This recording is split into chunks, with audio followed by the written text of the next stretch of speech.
So good morning, everybody. My name is Brandon Judkins, and I'm the Director of Programs with Indiana Humanities. On behalf of Indiana Humanities, our great partners at WFYI, and our friends here at the Harrison Center, welcome to another installment of our INConversation program series. We designed INConversation to bring together national thought leaders, change makers, and folks just making the world a more interesting place into intimate conversations with great local audiences like you. So with that, it's our goal that by the end, this turned into a true conversation. So after we talk for a little bit, we're going to set aside about 10 minutes or so towards the end for you to ask your questions. Now, WFYI is recording our conversation today so that we would ask when it's time for you to ask your questions, you can step to the microphone to the right so we can make sure we capture your thoughts. Now, for today's participants, moderating our conversation today is Amos Brown.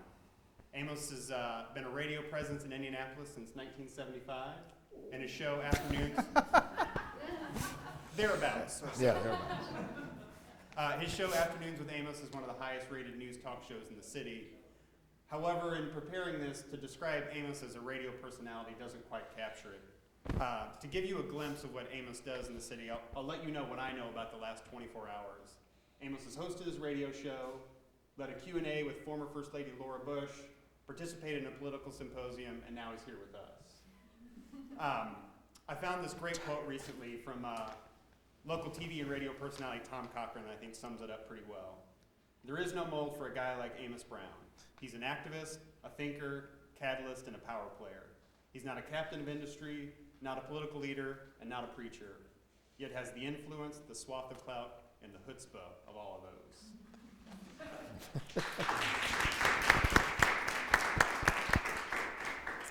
Also on the stage with us, we have Mark Samels. Mark is a TV and documentary film producer who has produced programs from Morgantown, West Virginia to Tokyo, Japan. For the past 10 years, Mark's been the executive producer of the American Experience documentary film series, the most watched and longest running history program in the country. I should also say, as somebody who spends his time promoting the public humanities, it also may be the most powerful tool in helping us share and understand our common culture and heritage. In his time with American Experience, they've explored subjects from the Rockefellers to Tupperware. But today we're going to focus largely on an upcoming American Experience film called Freedom Summer, focused largely on the 1964 project to register black voters in Mississippi that led to almost unspeakable violence and murder. Now before we start our conversation, we're going to play a brief sneak peek of the film, and with that I'm going to let Mark do a brief introduction. Thank you. Thanks. It's great to be here. I just have to ask, what class is here today? Where are you guys from? We're from the International School of Indiana. Oh, fantastic. Fifth grade. And now, are you here of your own free will, or were you told you needed to come here? Right now we're doing a project for an exhibition on civil rights and racial rights. Fantastic. Well, you're the future, so welcome. Anyway, it's great you all came out. I don't want to say a whole bunch before we start with the clip. The clip is only about 8 minutes long. It's a 2-hour film that we're going to be presenting on June 24th on PBS. This is the 50th anniversary of Freedom Summer. This actually is, in a way, a sequel to a film that we did a few years back in 2011 called Freedom Riders, which I hope some of you have had a chance to see. It's a very successful film for us. People get Freedom Rides and Freedom Summer confused all the time. I was on a panel once about Freedom Riders with 5 other people who all identified themselves as Freedom Riders. And within the first 5 minutes of the panel, I realized that none of them had been Freedom Riders, but they'd all been part of Freedom Summer. And if you took a bus or took a car from somewhere to Mississippi in 1964, you considered yourself a Freedom Rider. So in a way, Freedom Rider is a much bigger term. This is a very specific story set in 1964. It's a really strong and dramatic story, which we decided to do after Freedom Riders, and also because of the 50th anniversary coming up. So what we're going to see is a short little clip that's not going to have any context, so you're just going to kind of be parachuted right into it.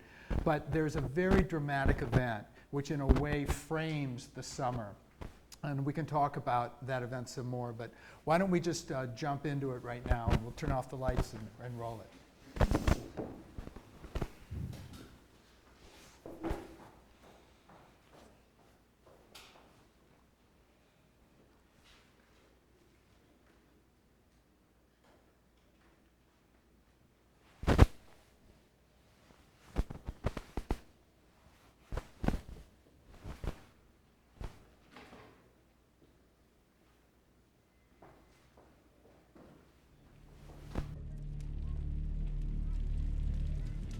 Klan rose up as one in Mississippi. One night in April of 1964, crosses were burned all over Mississippi.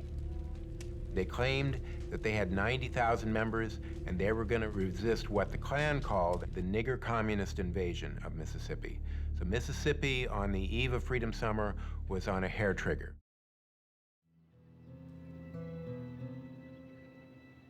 At the end of the first week, we got a call in Oxford. People at the Mount Zion church had been beaten up badly, and the church was burned. My husband, Mickey, and James Chaney decided that they needed to go right away to see how people were and to provide whatever support they could. Andy Goodman was going to be one of the volunteers working out of the Meridian office, so they decided that all three of them would go. We were in the dorm room that we had been assigned, and Mickey kissed me goodbye and said, "I'll see you at the end of the week," and left. And they drove down in the blue station wagon.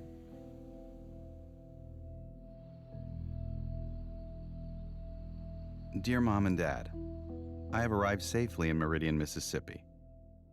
This is a wonderful town and the weather is fine. I wish you were here. The people in this city are wonderful and our reception was very good. All my love, Andy. It was close to around 6 or 7 o'clock, around 6, 7 o'clock in the evening. And a call came in from the Meridian. People wanted to know they had not heard from Mickey and James Chaney. I just knew that something had to be wrong. It was early Monday morning, around 1 or 2 in the morning, when someone came to the dorm room that I was using and woke me to say that the men had not returned, and that was how I first heard of it.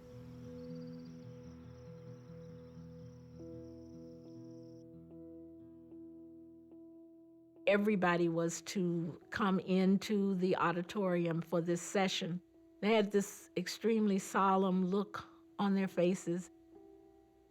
And then they told us that 3 workers who had been at the orientation and had left early, they had disappeared.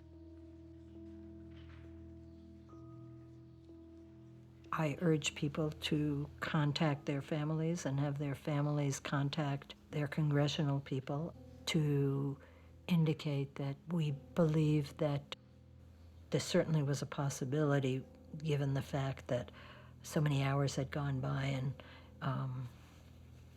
that they couldn't be located, that they might have been killed. The 3 civil rights workers who disappeared in Mississippi last Sunday night still have not been heard from. A search has thus far produced only one clue, the burned-out station wagon in which the 3 were last seen riding. Andrew Goodman, a 20-year-old college student from New York. James... Learning that 3 of our members, 2 of whom were white, had disappeared, really blew away all my ideas that possibly we would have protection from the fact that the majority of the summer volunteers were white. I knew now that that was not the case, that everybody was in grave danger, and that these Mississippians would kill all of us, white and black.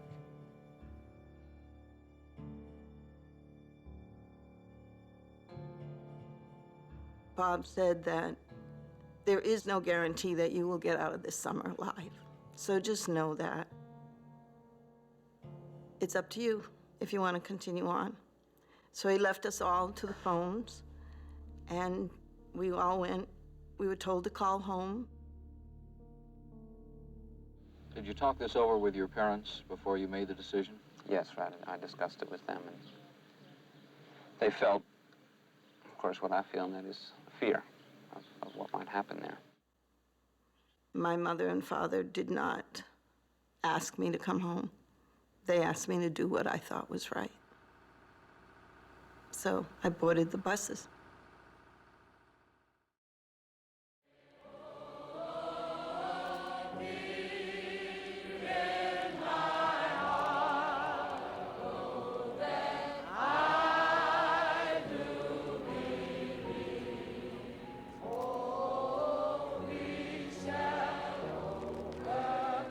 I got a call late in the evening, at least this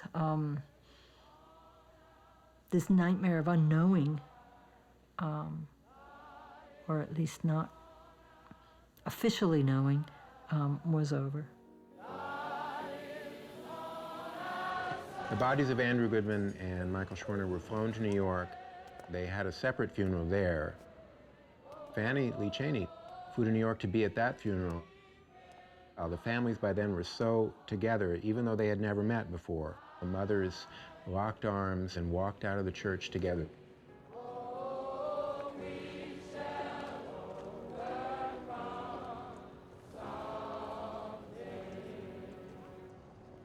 In Mississippi, a memorial service was held for James Cheney.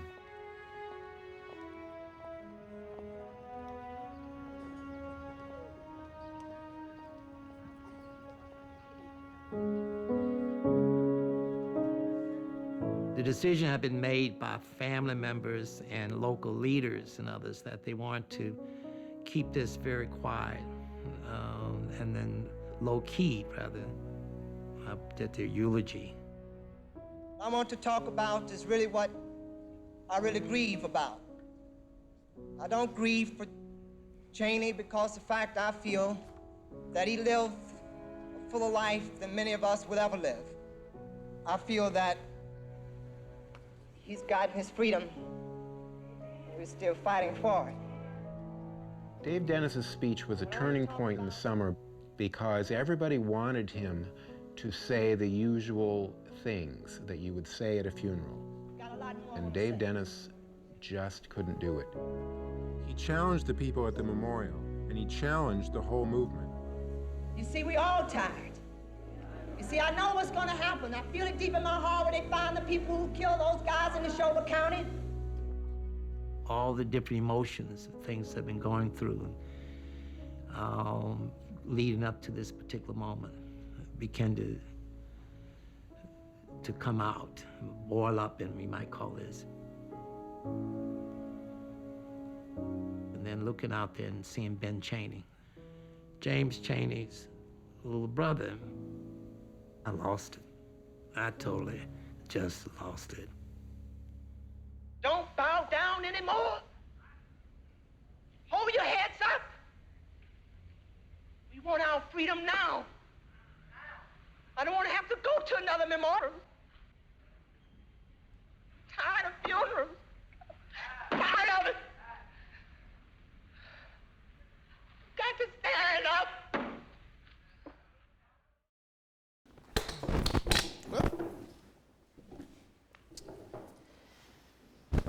Let me start, particularly, and I'm pleased that the young people are here. How critical to telling the story, not just this story, but the story of the civil rights movement, was that American television was present, that there was video present in the days when the video's not this little phone that I got on my hip. The video were these big, bulky film cameras, and these were not necessarily the local stations, these were the networks. How critical was it that this was documented in video? It was hugely important, and I can even say in relative to the Freedom Riders story, it's increasingly important. Just for the benefit of those who may be wondering who are these characters, real briefly, and then I'll come around to Amos's question. And I probably should have said this at the beginning, but I was eager to kind of get to the clip, is, what Freedom Summer is it's a very calculated tactic on the part of some civil rights organizations, including one called the Student Nonviolent Coordinating Committee, who are based in Mississippi, who've been struggling for years to try to get African Americans in Mississippi registered to vote. There are some counties in Mississippi where less than 5% of the eligible voters who are African American were able to vote because of really restrictive policies. So they've been struggling for years. They've been attacked, they've been killed, and there hasn't been a great deal of progress. So in the summer of '64, they make a calculated decision to invite some college students from the North, who they know are going to be predominantly white, to come down and help join them, so that there's now not only black people on the line in Mississippi, but there's also white people, young white people on the line. It was a very risky move, and they didn't agree about whether they should do it or not, but finally they did. And so a bunch of students were trained in Ohio, and they were sent down on buses, and in the very first day, the day that we sort of jumped in here, was the day that Cheney, Schwerner, and Goodman disappeared. And their disappearance lasts the whole summer. We sort of did a little cut there and went to the end where you get the end of the story. But for the whole summer, nobody really knows what's happened to them. What's really important is that when we did the Freedom Riders story, which was 3 years earlier, 1961, there was a group that was trying to desegregate buses and bus terminals in the South. And they went out really before cameras went with them. First bus that went down gets blown up in Anniston, Georgia, comes to the attention of the country. Some students in Nashville decide to take it over, to pick it up again and go. And when they go in buses, now there are cameramen. And now it's starting to be documented. And just like the war in Vietnam, you may have heard, that played out simultaneous with the civil rights movement in the 1960s, this struggle and the war in Vietnam became what were called living room events, because they were on the television every night. And in fact, some of the key moments in our story in Freedom Summer play out later in the story when something is seen on television, and everyone from the president on down fears the reaction that Americans are going to have, because Americans are aware of it. We didn't have the internet then, didn't have email, didn't have Twitter, didn't have Facebook then. So everyone gathered around the nightly news or listened to the radio, and this, when it was actually there and you could actually see it, then it became a national event. What inspired you to do these two segments, first Freedom Riders and Freedom Summer, as part of American? Obviously, it is a part of American experience. It is a sort of an obvious answer. I mean, we've really tried to pay attention to key stories in American history. We've done some 300 films. We've been on the air 25 years. We've done some 300 films, and they've ranged across time periods. They've ranged across geographies. They've also ranged across perspectives, and we try to represent the fact that America is, as someone likes to say, it's chopped salad that we're all in. The melting pot was a 19th century idea. Now it's got all of these different ingredients that are thrown together, and we try to represent that. And there's just no question that one of the dominant themes in American history is race, and how the nation struggled with it from its very formation to today. And it's harder to avoid it, I think, than it is to do a story about the struggle for civil rights, the struggle for racial equality, than it is to actually do it. Is it harder, being a documentarian, to be able, when you're documenting something today that was 50, 60, 70 years ago, finding people who lived it then to be able to go on camera and talk about it?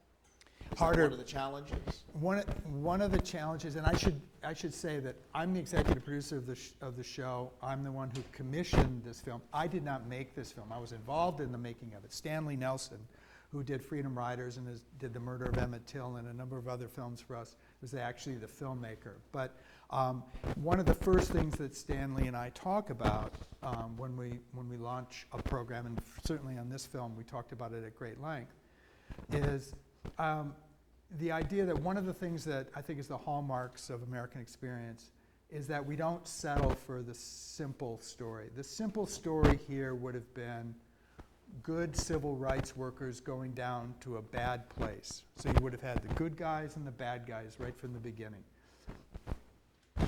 Historically, that's how it was. But what I wanted to do, and what Stanley and I have worked together on doing, is I wanted a 360-degree perspective on it. not only did I want to be with those students who were going down in the buses, and with those SNCC members who were bringing them down, and with those black Mississippians who had been trying on their own to get registered to vote, but I also wanted to be with white Mississippians who were seeing these people come. And to go back, instead of looking at it from the present, looking back and saying they were obviously on the wrong side of history, to look at it going forward and say, what was their mentality then? Why were they so fearful of 22-year-old college students knocking on doors trying to get people registered to vote? And you'll see in this film a couple of remarkable interviews that Stanley got with white council members, Citizens White Council in Mississippi, which was in effect sort of a political organization that mirrored the KKK, the Ku Klux Klan, which is very much present in this story as well. And they talk about how they saw a way of life ending right before their eyes. And I think if you don't understand what was going through their minds, you don't understand why they threw firebombs into churches. You don't understand why they attacked these workers. And you need to understand that. And so you have to be able to have those people who were there. Is that important in a reality show world? And there may be people watching it here, whether it's the young people or those older folks, looking at that documentary. And I'm kind of looking at it, and I know, okay, this is a documentary. I understand what that is. But then I hear the music, and I see the interviews, and I'm going, somebody might think that's a reality show because they're so prevalent with some of the same techniques that documentarians do. Is that a concern in your business today? Amos, you've put your finger on like the most open nerve that I have. That's what Hall of Fame people do.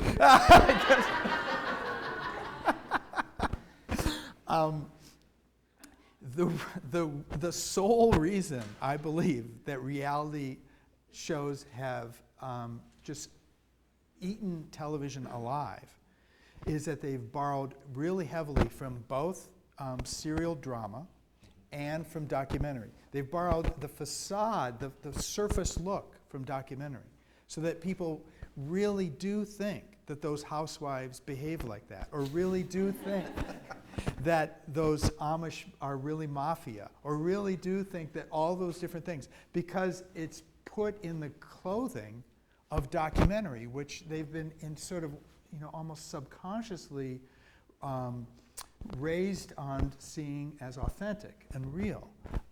You combine that then with dramatic techniques of, forcing conflict and all that, characters coming to the fore, and so these manufactured moments, these scripted moments, and you've got this form that confuses people. And it really, I was actually, for the last couple of years, a member of the Primetime Emmy committee. I was a governor on the Primetime Emmys.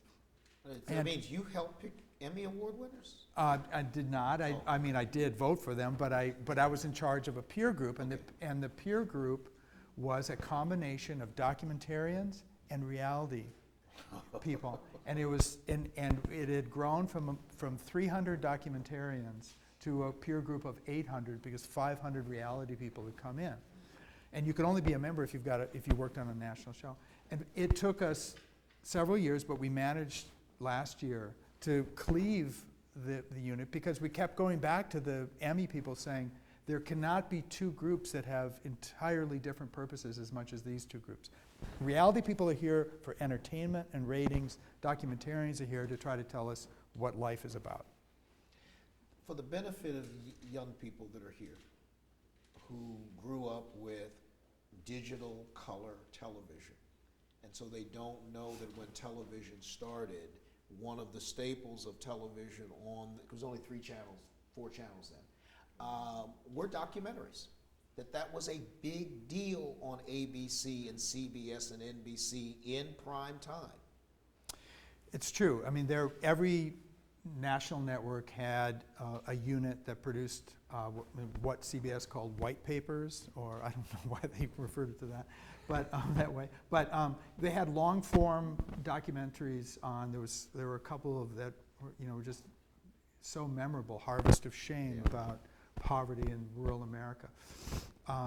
And what happened is, as cable came in, and it was really cable that unseated this, it forced the networks back on their heels. The networks went more towards entertainment. Took a while for cable to find its footing, but interestingly enough, right now, we're in a golden age of documentaries right now, very much.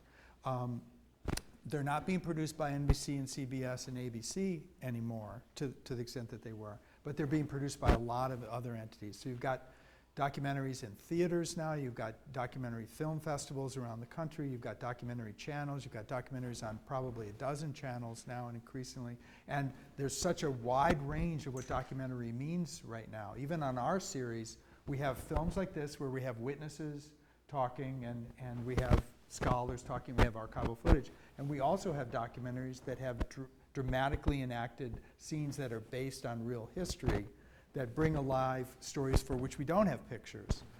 And so it's a very elastic and dynamic form right now, and this is really a great period to be working in documentary film.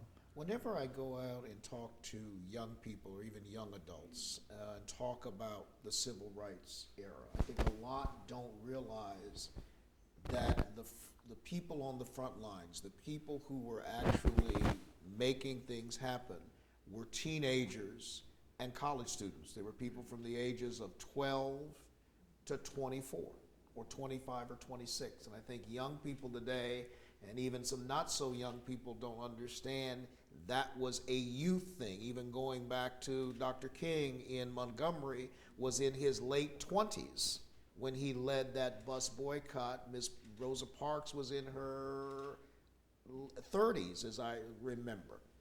And so I think young people looking at that, they say, well, they look young, but they were probably 30. I know what you were probably thinking they were 30. I got that sense from him. He's giving me this look like, no. But they really were people not too far removed from the young people that are here. I actually showed an hour of this film last night at a university upstate, and one person got up afterwards, and who was probably 21, and said, what was the motivation of these students? She's in a state of shock, actually, that this was a story about 18 to 22-year-olds.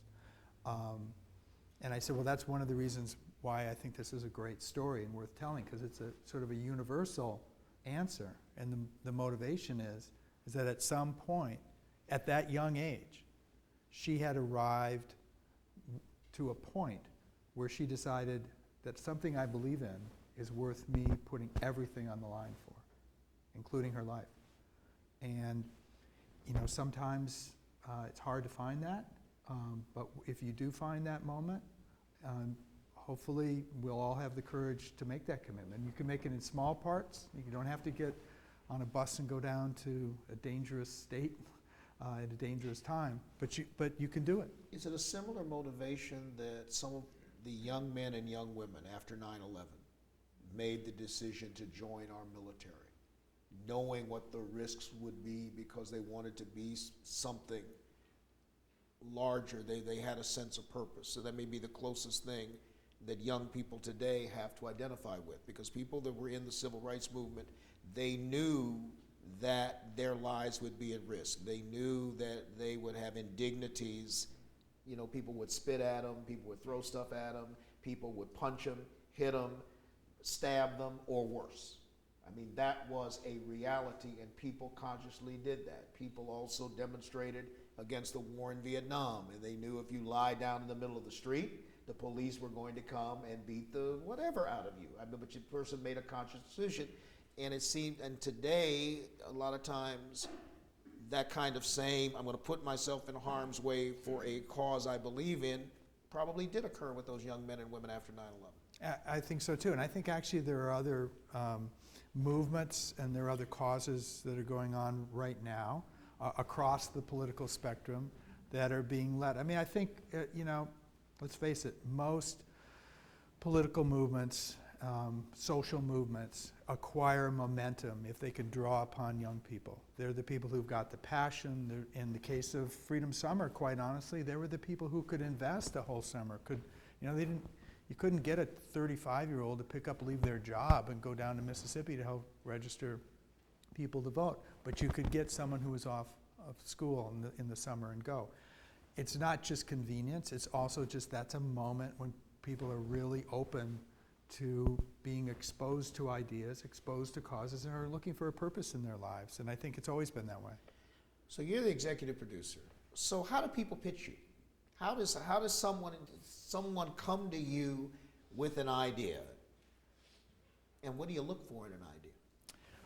Well, the answer to that has changed over time. We used to, I've been with the series for 17 of its 25 years. We used to accept proposals and we get 400 or 500 a year, and we more or less didn't make any of them because they were just off in some ways. And we have very peculiar filters that we look for in a story. I can talk about that if you're interested. But what over the last 8 to 10 years, we've actually gravitated more towards, we originate the ideas within our unit, and then we commission filmmakers to make it. Occasionally we'll join in to a project that's already underway, but we are not a place where the ideas come from outside, because we produce a small number of films a year, and they all have to sort of fit together into a series, and they have to accomplish some of our goals of having multiple perspectives and multiple subjects. So we try to branch out in terms of the people that we commission with, and we keep our eyes open for projects that are underway that we can help along and help finish.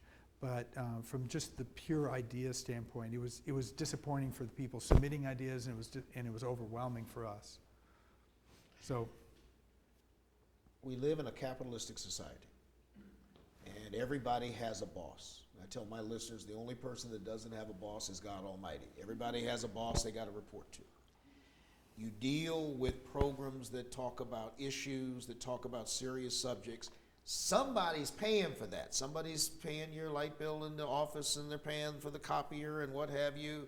And you got somebody at the beginning of the show and the end of the show. This program is brought to you through the courtesy of PBS and this wonderful company. And then there's the underwriting. How do you balance out if there's a subject coming on that maybe the underwriter gets a little nervous about? Does that happen? Not with us, and I'll tell you why. We're extremely fortunate, and it's not that it doesn't happen in public television, but it doesn't happen with us. We have, thank goodness, we have a sole corporate underwriter, a Liberty Mutual Insurance Company based in Boston. They've been our underwriter for, I think, 14 or 15 years. We have a foundation in New York, the Alfred P. Sloan Foundation, which has been underwriter for 15 years. We get 2/3 of our funding from PBS stations, like WFYI, and the other third we have to raise. We raise money. This film actually started with a grant from the National Endowment for the Humanities. We also have other foundations that we go to, and sometimes we go to individuals. But we receive absolutely no interference at all from any of our funders. The Sloan Foundation gives us money to urge us to incorporate science and technology into history, to find those stories. Alfred Sloan was one of the founders of General Motors. Exactly right. And all they really do is say, we don't want to see science and technology separated out from history. We agree that it's a part of the story, but that's where it basically sort of ends. Liberty Mutual is thrilled with these films. They're never received any interference. I don't know if we'll always be able to shield ourselves from that, because history is dynamic and sometimes it's dangerous. And we've tackled some very tough subjects on our series, and it's not for the faint of heart. It used to be, television has always produced visceral reactions. Ed Murrow would put stuff on national network, and then literally when the broadcast ended, the phones in the control room, the phones at CBS stations would just start ringing off the hook. That was like the internet back then. You picked up a telephone, you called, you sent a telegram. And kids are looking at me like, what's a telegram? Google search when you get back to the school. It's a tweet on paper. Yeah. Like that. The fact now that reaction is instantaneous when the film is running. So when this finally premieres on PBS, folks will be live tweeting as Yep. it goes along. Does that help? How does that work in evaluation? I mean, the project is done, it's locked, the filmmaker's got his check. How does reaction do? Because there's no, how do you handle that? Well, you know, Amos, one of the frustrating things about working in television is that you don't have an audience. You know, it's not like theater. And I mean, you know this from radio. You can tell when you get calls right away when you're on a live show. It's, you know, television's not really set up for someone to call in at, you know, when this show's over. We do get email coming in, but it's been interesting. The last 3 years, we've been doing live tweeting during our shows. Now, you know, this is something that I initially said, this is the worst idea I've ever heard. We spend all this time and money and months and months and months and months making something that we want to be immersive and to draw you in and create a world. And, you know, we don't want you to be ironing, knitting, or anything. We want you just to be watching, you know. And now we're saying we're going to be there, you know, responding and adding to the Twitter feed live. And so I initially kind of hesitated. So then one time I did it, and I just kind of sat back and watched it. And I do think that, you know, it's interesting in some of the more intense moments of some of our films, like we had a film in November about John F. Kennedy, and during the moments in Dallas when he's assassinated, the Twitter feed just dropped off, and I could tell the people were watching. They weren't even moving their thumbs, and so they were really watching. But it's interesting to see, you know, people sort of want to really instantly respond to something. To respond, you know, to this, someone would say, you know, what a heartbreaking loss that those 3 workers. Can you believe that footage is so whatever, and want to be part of it. There's an expectation now that stories are not just issued from on high like Edward R. Murrow and given to people to just take or not take, but that people have a feedback channel. And there's that expectation I don't think we can undo. Have you ever thought about doing something like, what do they call that, Live Dead on AMC or afterwards? A Talking Dead? Documentary that's Talking powerful enough that it needs the reaction panel after it airs. Yes, a lot of times. And in fact, when we've had, in the past, we used to have a lot of what are oddly length shows, 90-minute shows, when television kind of works in units, at least our network works in units of an hour. And so when you had this 90-minute show, all of a sudden you had this half-hour little thing, and everybody says, well, let's do a little talk show follow-up.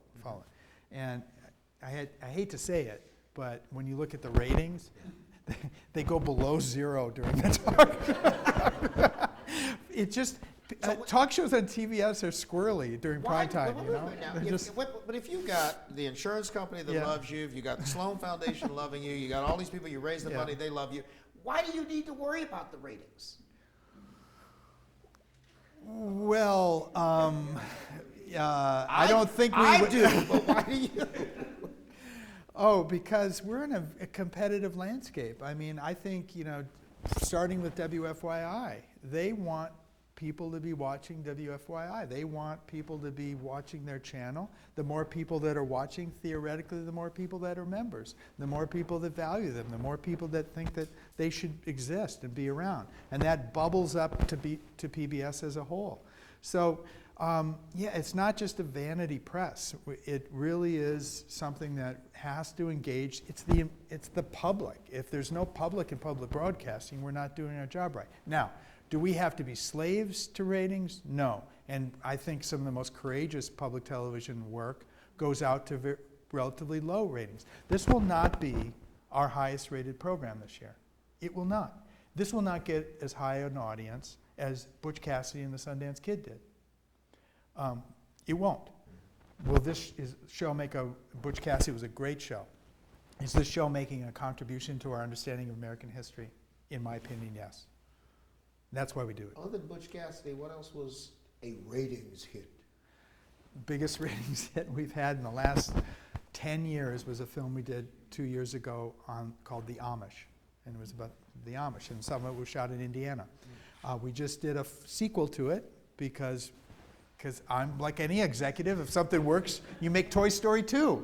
I mean, it's like no-brainer. Okay. Amish 2. Well, yeah. So we did Amish 2. It was about the practice of shunning, and it got a big audience. Our film on JFK got a big audience. So very iconic subjects, or subjects that have some kind of mystical kind of allure. I mean, everybody kind of wants to know what really goes on with those Amish. You know, what's going on with those buggies and all that stuff. You know, and they're kind of intriguing, and so people watched it. But we do stories that are obscure, that are important, but not well known.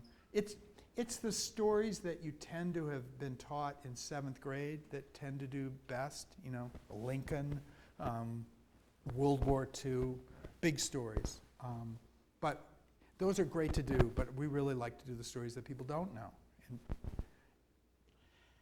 I'm going to move on because I want to kind of open it up for questions, because I want to see how, particularly from the young people here. Oh, if you don't ask a question, I'll call the headmaster of the international school and have them give you an extra test. Whoa. And they don't think that I might know the headmaster and pick up the phone and call him or her. They ask good questions. Huh? They do? Okay. Questions? Yes, ma'am. Oh, yeah, they want you on the mic so everybody that's watching on WFYI. It's even scarier. We gotta, she's not. Oh no, she's gonna be on it. I can feel it. Yes, ma'am.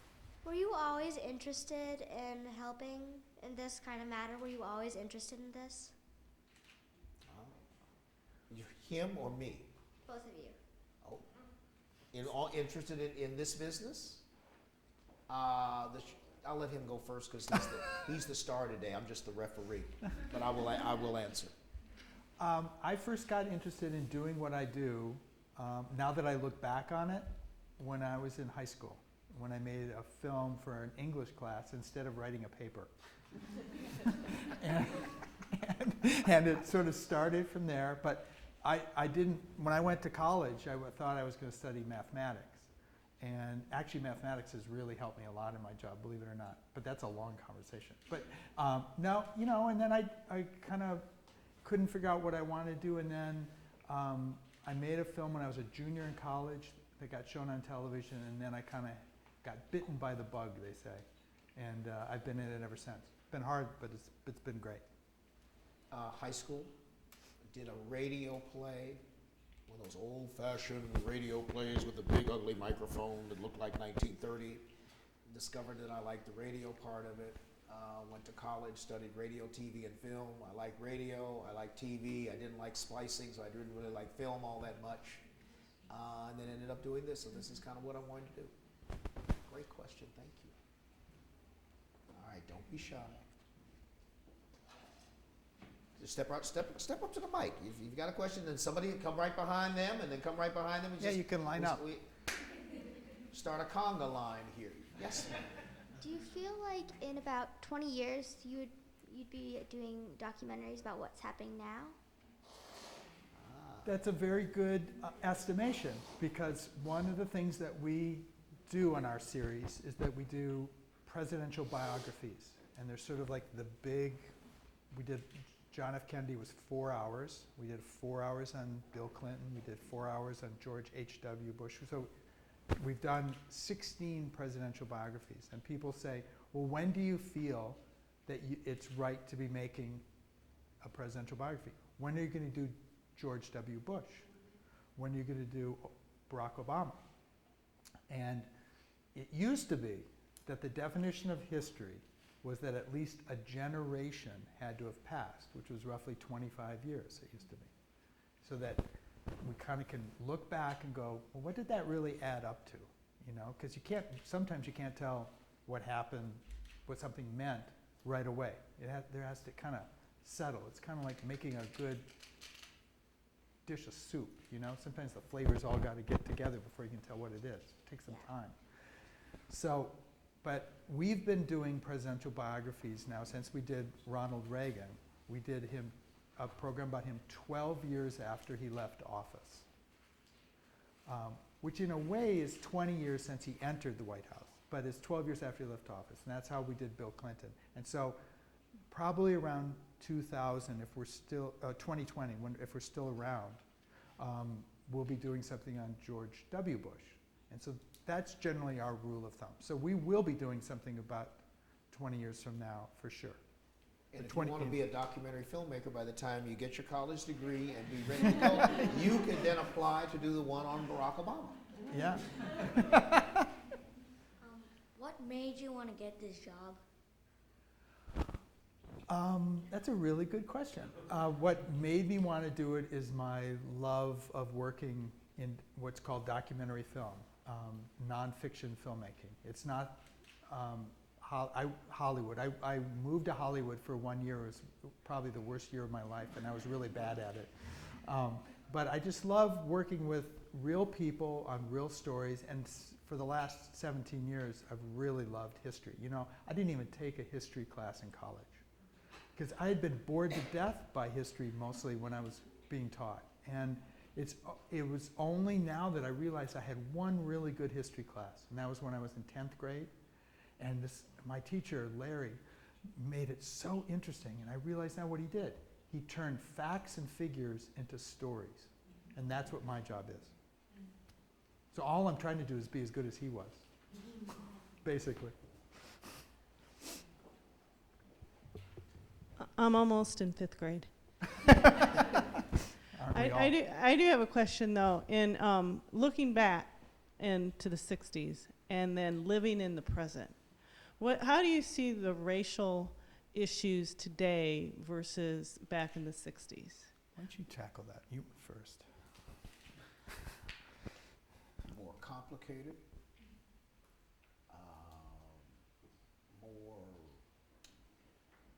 I think it's more complicated. I think there's an article in this morning's New York Times that talks about the problems of bigotry and racism on college campuses today. Mm-hmm. And I skimmed it, and it's like, there's a subject for a show. Mm-hmm. What happened at the University of Mississippi? Speaking of Mississippi, what happened at the University of Mississippi? James Meredith. A statue to James Meredith, who integrated that campus in a culture of that was violent and a mess, and 3 University of Mississippi white students put a noose on that statue. The university moved very quickly to expel those students as a violation of the code of conduct. And universities today have codes of conduct that prohibit any kind of discrimination based on a whole lot of categories. But it seems that every week or every month you hear of some outrageous incident where students disrespect white students, or they disrespect Asian students, or they disrespect black students, or they disrespect women, they disrespect men, they disrespect gays, they disrespect Christians, they disrespect Jews, they just disrespect, different people in different cultures. And if it's a problem at some of our best universities, both state-run, and I think the list in the Times had at least one Ivy League institution, the University of Michigan. They uncovered a problem that, and given us the New York Times, that is probably going to be something that will be on the news cycle for the next few days. I agree. I have very little to add to that. I think it's not as stark as it was back in the 60s. I was on a panel in Detroit a couple years ago for Freedom Riders, and my fellow panelists were all from the Detroit area, and what they wanted to talk about was the fact that they were all headed back to the South. They knew people who were headed back because actually over time they'd grown tired of the insidious northern racism that they had felt. That was way under the surface. That was less felt, less overt, and in some ways it just had worn them down. So they were headed back, and it's in a way, from the 1930s migration north up into Chicago and Detroit and Cleveland, there's beginning to be a return back to the homeland in the South, and so there's a really interesting dynamic. I mean, it's a river underneath American life, race is. Thank you. Yes. I I graduated last year with a film degree, and so I'm just starting out in the business. I produced 2 films while I was at school, and they were completely different. One was for WIPB, which is the affiliate up north for PBS, and then the second was a crowdsourced film that was meant for online.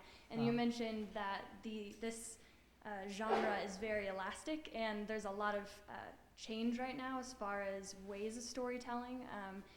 What are some of those emerging trends that you see that you think are going to become even bigger? Well, I have to admit, I'm as lost as anybody right now. I mean, this is, when I talk to college students, and I talk to them a fair amount because of where I work and live is Boston. There's a lot of colleges around there. You know, I say this is a little bit like trying to tell someone where to run during an earthquake, because the media environment right now is in such turmoil. We do, you know, television, we stream, we do digital projects, we do social media platforms, and when we've tried to take our content and move it to digital platforms or create original content for digital platforms, the interesting conversation is what is short and what is long. I used to think that doing something in short form was doing something 7 or 8 minutes until someone told me that actually that's long. That doing something short is actually a minute to 2 minutes. And so it's just an adjustment of attention spans, ability to import media. I mean, your generation has a remarkable ability to both import media and not fully pay attention. So it's, in my opinion, because I've got kids your age, and in my opinion, it's kind of a dual-edged sword. It's going to be interesting how it plays out. That's kind of a vague answer, but there is a lot of opportunities right now, and I sort of sit in a relatively traditional end of it right now that we're trying to be contemporary, but there's forms out that are bubbling up every day that I have to study. Yes, sir. And, I think you hit really 2 good points. You know, currently I'm working on a project here in Indianapolis. It's focused on the immigrant and refugee community. You know, me personally, I've been an activist a lot in the immigration reform movement, and I think that movement, you know, sometimes I compare it to the civil rights movement because it's actually also being led by a bunch of young people. But, you know, focusing on that, I think you talked about how a change of life, and here in the Midwest, people are really, you know, I think really conservatively and, you know, and kind of fear that change of life that, you know, I think you saw it in the Super Bowl with the ad about different languages. When people see people that talk different languages, I think, you know, what would you say, you know, I think to both of you, how does, you know, the wave of immigrants and refugees we're facing here in the Midwest, along with, you know, how does those movements like the immigration reform movement compare to like the civil rights and what, you know, the way of life and the changes that's happening now? Well, I think what's going on right now, particularly in the Latino community right now, has some resonances and some echoes of what was going on in the 1960s with the civil rights movement. Interestingly enough, just a small anecdote, when we did our Freedom Riders show, we decided the Freedom Rides were supposed to go from Washington, D.C. to New Orleans. They never got there. Everybody was thrown into prison in Mississippi. So we recreated the original ride from Washington to New Orleans with college students and original Freedom Riders. We had 1,000 college students apply. We selected 40, and they got on this bus for a 12-day journey with original Freedom Riders as this sort of intergenerational conversation. And one of the people that we selected was a leader in the Dreamer movement, a young, undocumented young woman whose parents were undocumented, who was born in the United States, who had come out very strongly at her university to lead this movement. And there was a big discussion about whether or not we could take federal funds and help support her to be a leading face of this organization. And thank goodness everybody at the place where I work said we absolutely have to do that, and we have to put her up front in front of this.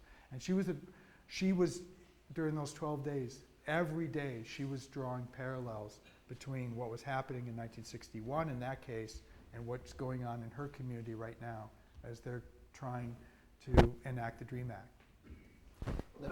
Let me put a pause here. I don't want to cut off these three young people. And I'm sure the young people will understand, yeah, somebody may have gray hair, but they still occasionally have to do work for the people that give you the check. So I have to slip out a side door to be able to be at my job right at 1 o'clock. So, I thank you all, for allowing me the honor and the privilege to be here with you, and I'm going to let him deal with the last three questions while I do an exit stage right. Thank you, Amos. Thank you.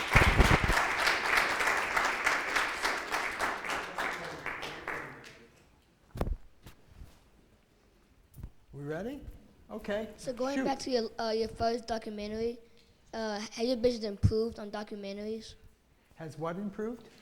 You on documentary, have you Me, improved? have I gotten better? Yes. Boy, I hope so. I've been practicing a lot. I hope. I mean, yes, I think I have. When I look back at, it's really hard to look at some of your early work. I mean, have you looked back at any of the pictures you drew when you were younger? Yes. Do you sometimes do you chuckle at them about how they were? Or, a lot. You know what? The older you get, you'll look back at them, and then all of a sudden you really like them. And so maybe someday I'll look back on the stuff that I worked on when I was younger and really like it, but right now I want to hide it.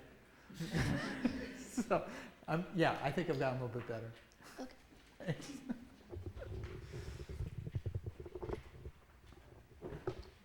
Do you think racism in the media will get better or worse over time? I'm just a TV producer. I wish I had that crystal ball. I think, as Amos was pointing out,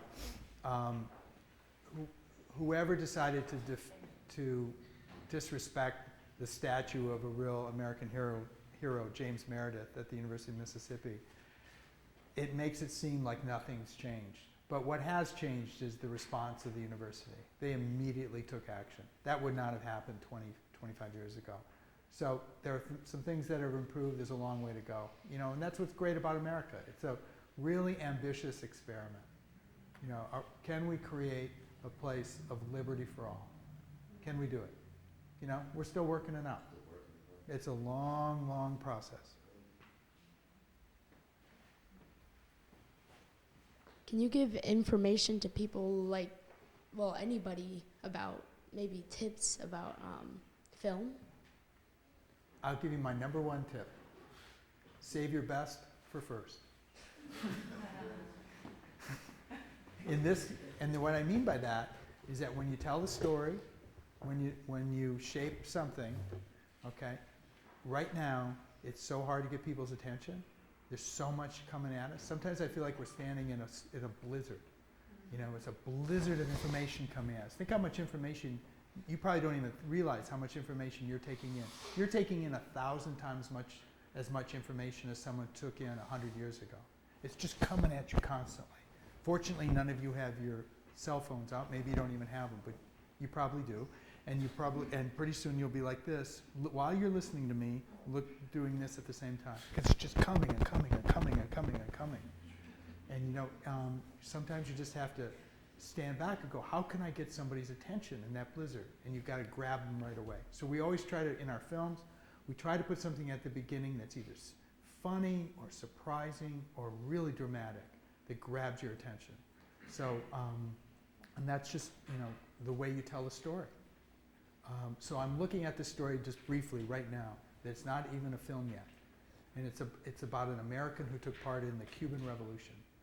And who cares about that? Who cares about the Cuban Revolution? Who cares about this American? He's from Toledo, Ohio. Okay.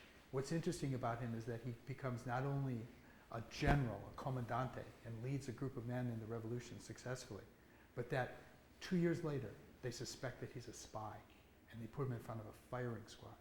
Well, when we make that story, we will begin with him walking out in front of that firing squad. Maybe the rifles won't go off, but you will know right away that this hero is now in front of a firing squad. And they'll make you say, how did that happen?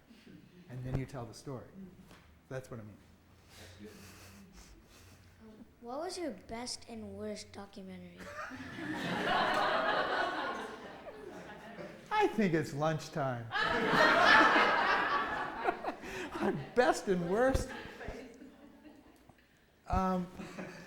Wow. Well, they're not my documentaries, but the ones that we've worked on, and I've worked on, I don't know, I guess I worked on close to 200 of them. One of my personal favorites is a story. It's kind of a gruesome story, but I kind of like gruesome stories. Anybody like vampire stories? I kind of like vampires.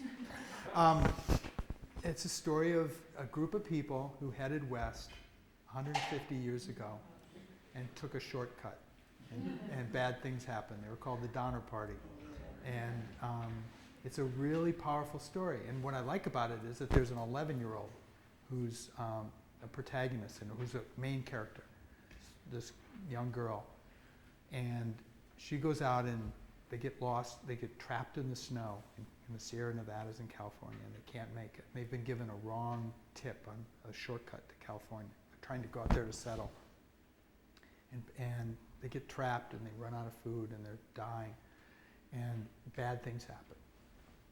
But she makes it through, and she gets all the way there. And she writes back to her friend back east. And she goes, if I could give you one tip in this life, it's don't take no shortcuts. I think I'll leave you with that. I won't go to the worst one.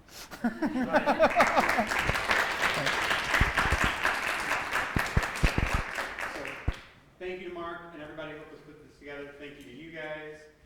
We'll be in touch via email if you guys enjoyed this. We'll give you the opportunity to become members of Indiana Humanities and have first dibs at great conversations like this. But thank you again. Thank you, Mark. Thanks to Amos in his absence. Have a great afternoon. Oh, and our great friends WFYI. Yeah.